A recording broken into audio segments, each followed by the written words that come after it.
Ինչ կա։ Այդ երկար տոնայնությամբ ահա որ ասեմ ձեզ։ Շատ վտանգավոր է, իմացեք, տղամարդիկ, որովհետև որ ինչ կա, կյանք ասում ես, բան չկա, բան, նորմալ դիալոգ է այդ։ Ինչ կա, բան չկա, կարճերը, բայց նոր գալիս է ինչ կա, այդ ուրեմն եկել է բզելու, մի բան հանում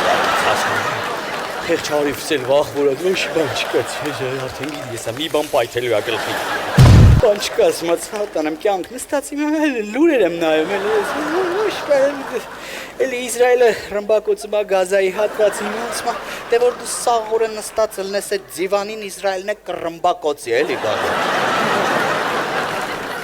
Հասկանում եք, եթե մտքին դրեց,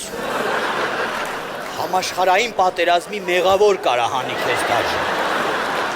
Բայց դու հիշեցնում եմ, սիրելի տղամարդ, բան չէիր արել, հանգիստ դիվանին նստած էիր, այ դրանից են խրտնում, ձեր ցավը տանում, դիվանին մի նստեք։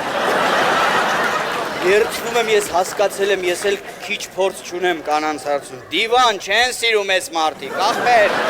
դիվանի աթոռներին նստեք, բասկաթոռ, պուֆիկ, բան ինչ ունեք տունել, պարկեք բոլին, կանգնեք պատի տակ։